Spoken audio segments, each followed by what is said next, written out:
यानंतर राज्याच्या राजकारणातून मोठी बातमी समोर येते, कारण शिक्षक आणि पदवीधर मतदारसंघासाठी एकनाथ शिंदेंच्या शिवसेनेनं स्वतंत्र मोर्चे बांधणी सुरू केल्याचं समोर येत आहे। आणि याच पार्श्वभूमीवर शिंदेंच्या विदर्भ, मराठवाडा, पश्चिम महाराष्ट्राच्या जिल्हा प्रमुखांची त्याचबरोबर मंत्री आणि आमदारांची बैठक ही नुकतीच पार पडली आहे। या बैठकीत छत्रपती संभाजीनगर, पुणे, नागपूर इथल्या पदवीधर आणि पुणे, अमरावती शिक्षक मतदार निवडणुकीसाठी जास्तीत जास्त अर्ज भरण्याच्या सूचना करण्यात आल्या। निवडणुका युतीत तर युतीमध्ये किंवा मग स्वतंत्र तयारीच्या सूचना देण्यात आल्याची माहिती मिळते आहे। रायगड, ठाणे, सांगली, सातारा, नाशिक, पालघर या जिल्ह्यांमध्ये महायुती एकत्र निवडणूक लढवतील अशी आशा सुद्धा आता धुसर असल्याची माहिती एका वरिष्ठ नेत्याने दिली आहे।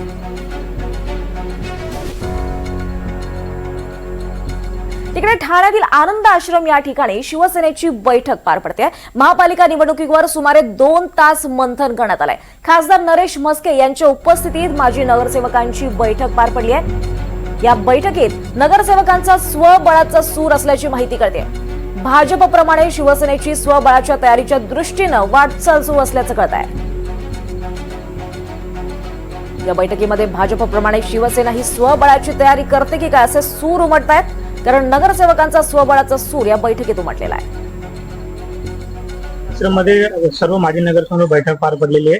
यावेळी नगरसेवकांनी सूर दिलेला आहे की स्वबळाचा नारा, नेमकं काय या बैठकीमध्ये झालं ते बघा, प्रत्येक पक्षातील नगरसेवकांना वाटत असतं, पदाधिकारी कार्यकर्त्यांना वाटत असतं की वेगळं लढावं, आणि काही आमच्या वर्षानुवर्ष निवडून येणाऱ्यांचे नगरसेवकांच्या प्रभागात काही लोक काही त्यांच्या कुरबुरी आहेत, त्यांच्या कामात अडथळे आणण्याचे प्रयत्न करतायत, त्यामुळे त्यांनी तसा सूर केलेला आहे। तर भाजपने देखील स्वबळाचा नारा दिलेला आहे। आगामी महापालिका निवडणुका पाहता ज्या आहेत सर्वांच्या ठाणे महापालिकेत लक्ष लागलेलं आहे। बघा, आमच्या पक्षातील कोणीही नगरसेवक किंवा पदाधिकारी अशा पद्धतीने बोलत नाही, परंतु काही मित्रपक्षातील लोक सातत्याने स्वबळ करतात। त्यामुळे नगरसेवक आणि विभाग प्रमुखांमध्ये पण नाराजी आहे की जर समोरचे लोक सातत्याने स्वबळाचा नारा देत असतील, महायुती म्हणून नाही लढण्याचं असं म्हणत असतील, तर आपण कशासाठी युती करताय अशा पद्धतीने काल काही नगरसेवकांचा सूर आला।